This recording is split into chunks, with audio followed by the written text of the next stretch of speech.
What haunts the narcissist? Hello, I'm H.G. Tudor.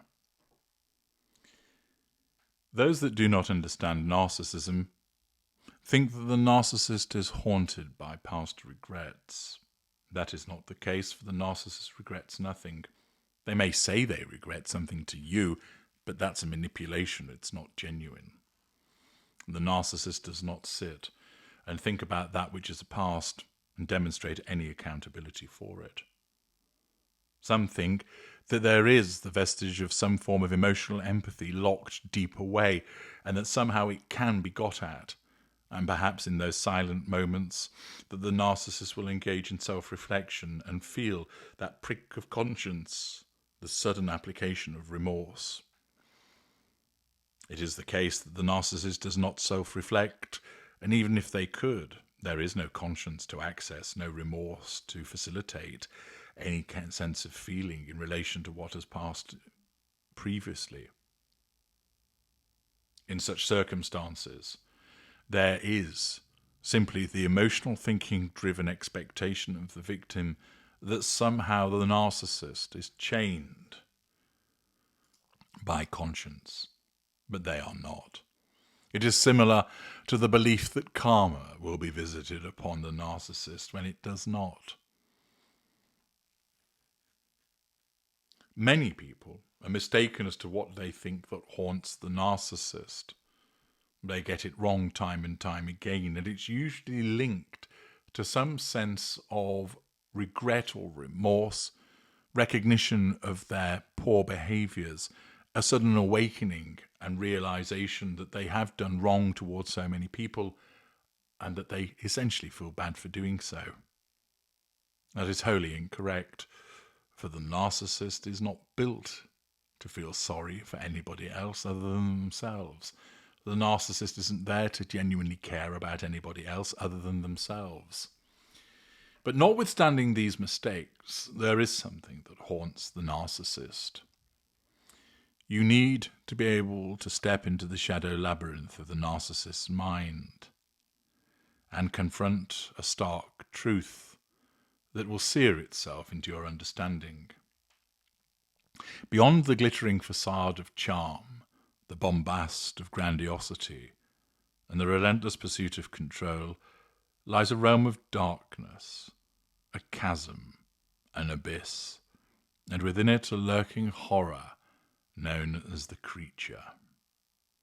There is no mere metaphor from this creature, no poetic flourish, but the raw, unvarnished reality of the narcissist's inner world.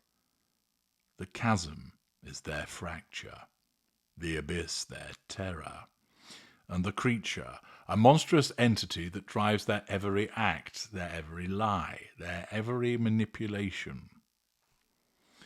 The narcissist, for all their bluster, is not a whole being. The narcissist is a construct, a patchwork of illusions garnered from other people, stitched together to conceal a fundamental issue, the chasm. This is the fracture at the core of the narcissist's existence, the first crack in the edifice of their selfhood, formed in the crucible of the narcissist's early years. The chasm is not a mere wound, but a schism, a rift that separates the narcissist from the person they might have been. It is the moment when their nascent self, fragile and unformed, was shattered by neglect, betrayal, or some unspeakable failure of those meant to nurture them. The details, of course, can vary. A mother's cold indifference, a father's brutal rejection, a world that refused to mirror their budding grandiosity. But the outcome is the same. The child's true self is abandoned, left to wither, and in its place rises the false self, the construct. The chasm is the evidence of this betrayal, a jagged scar that the narcissist cannot bear to acknowledge. It is the source of their instability, the reason that their grandiosity can prove to be so fragile, the reason that their need for fuel is so insatiable. The false self, the construct, this glittering mask of superiority, is built to span the chasm, to hide it from the world and from themselves. But the chasm remains, a constant threat, a reminder that beneath the construct lies nothing, or worse, something far more terrifying. The narcissist's every act, their charm, their rage, their manipulations is a desperate effort to keep the chasm at bay, to prevent its edges from crumbling, to prevent the plummet into the abyss that lies beyond. The narcissist is not whole, not human in the way you understand it, but a creature of survival, driven by the subconscious terror of what lies within. The chasm manifests in the contradictions, the charm that conceals cruelty, the love bombing that precedes devaluation. It is why the narcissist is unable to tolerate criticism, for it chips at the construct, threatening to expose the fracture. It is why the narcissist craves fuel to stitch together the construct, the false self, to keep the chasm from widening. It is why the narcissist projects their flaws onto others, blaming the scapegoat, devaluing the partner, jettisoning the friend. To acknowledge their own imperfections would be for the narcissist to gaze into the chasm, and that the narcissist cannot do. The chasm is their origin story, the wound that birthed the narcissist, and it is the gateway to the abyss, the deeper horror that awaits. If the chasm is the fracture, the abyss is the destination, the yawning void that lies beyond the narcissist's false self. The abyss is not merely emptiness, but a profound existential nothingness, a black hole that threatens to swallow the narcissist whole. It is, for the narcissist, the ultimate terror, the truth they cannot face, that they are not gods, not special, not even human, but a hollow construct, a shell, animated and sustained by the fuel of others. The abyss is the absence of a true self, the realization that beneath the facade there is no substance, no soul, no identity. This is what fears generated for the narcissist, the reason they cling so desperately to the illusion, to the control, to the empire of lies. The abyss is not a passive void, but an active force, a gravitational pull that tugs at the narcissist's psyche, threatening to drag them into its depths. It's why the narcissist is never at peace, why they cannot rest, why they must always be in motion, charming, manipulating, dominating, controlling, fueling. To pause, to reflect, to be still, is to risk the abyss's gaze, to feel its cold breath on the neck of the narcissist. The narcissist's life is a flight from this void, a relentless performance to keep it at bay. The need for fuel is not mere vanity, but survival, for the emotional reactions of others are the only things that keeps the construct aloft, that prevents the plummet into nothingness. The abyss manifests in moments of vulnerability, rare and fleeting though they are.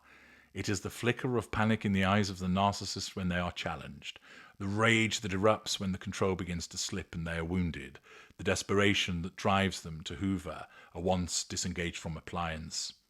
It is why the narcissist cannot be alone for long, for solitude brings the abyss closer, its silence deafening, its emptiness suffocating. It is why the narcissist surrounds themselves with mirrors, people, possessions, achievements, to reflect their illusion, to drown out the void's whisper. The abyss is the narcissist's truth, the reality they cannot face, and it is the lair of the creature, the horror that lurks within. The creature, the monstrous entity that dwells in the abyss, the embodiment of the narcissist's darkest truth. The creature is not a metaphor but a reality, a primal force that drives the narcissist's every act, a shadow that haunts their every step. It is the distillation of that fear, of the nothingness, a grotesque amalgamation of the self that was abandoned and the void that replaced it. The creature is what remains when the construct crumbles, when the fuel runs dry, when the narcissist is forced to face the abyss. It is their true self, or rather the absence thereof, a writhing, formless horror that cannot be named, cannot be tamed, cannot be escaped. The creature is the narcissist's suppressed truth, the reality they fled when the chasm was born. It is the child they once were, weak, vulnerable, rejected, now twisted into something monstrous by years of denial. It is the insecurity that cannot be admitted, the emptiness that cannot be endured. The creature is the narcissist's mortality, their imperfection, their humanity, all the things they reject in their quest for godhood. It is the voice that whispers in their nightmares, the shadow that flickers in their rage, the terror that drives their need for control. The creature is not separate from the narcissist, but part of them, the core they have buried, the truth they have drowned in lies. Why does the creature lurk in the abyss? Because the abyss is its natural habitat, the void where the narcissist's true self was cast when the false self was born. The chasm was the fracture, the moment of betrayal, but the abyss is the consequence, the place where the rejected self festers, mutates, and becomes the creature. The narcissist cannot destroy it, for to do so would be to destroy themselves. They cannot face it, for to face it would be to acknowledge their nothingness. Thus it is kept locked in the abyss behind the construct, sealed away, distracted by fuel, silenced by control. But the creature is always there, waiting, stirring, threatening to emerge when the narcissist's defenses falter. The creature is the source of the rage, the fury that erupts when the construct is threatened, for any challenge risks exposing the abyss, awakening the horror within.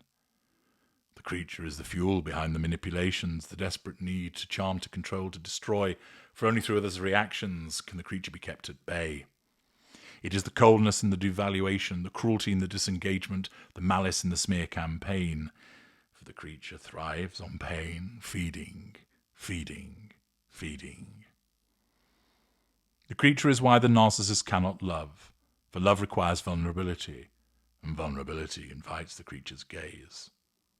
It is why the narcissist projects their flaws onto others, to blame the scapegoat, to devalue the partner, for to acknowledge their own imperfections would be to hear the creature's whisper. It is why the narcissist hoards appliances, lovers, friends, family, for each is a mirror to reflect the construct, a barrier to keep the abyss at bay. The creature is the narcissist's shadow, their terror, and it lurks in the abyss because that is where the narcissist cast it, where they intend to keep it forever. The existence of the narcissist is an unseen dance with the creature, a desperate waltz to keep it locked beneath the construct, held within the abyss, to prevent the chasm from widening, to avoid the truth of the nothingness. The narcissist must charm and rage and manipulate, all to maintain the control and to secure the fuel that keeps the false self construct aloft and glued together, that drowns out the creature's whisper. The narcissist surrounds himself with appliances to ensure that the construct is reflected. But the creature is eternal, a shadow that cannot be outrun. It lurks in the abyss, waiting for the moment when the fuel will run dry, when the construct crumbles, when the narcissist is forced to face the void. That moment may, of course, never come, for the narcissist is nothing else but a master of survival. Their manipulations a fortress against the truth. But the creature is there, always, a reminder of what they are. Not gods, not humans, but hollow constructs, driven by a horror they cannot name, they cannot face. The chasm is their fracture, the abyss their terror, and the creature their truth. Together they form the narcissist inner world, a labyrinth of darkness that shapes their every act, their every lie, their every cruelty, their every manipulation. They are not whole, a creature of survival, a shell animated by the fuel of others, a construct built to hide the horror within. I'm H.G. Tudor. Thank you for listening.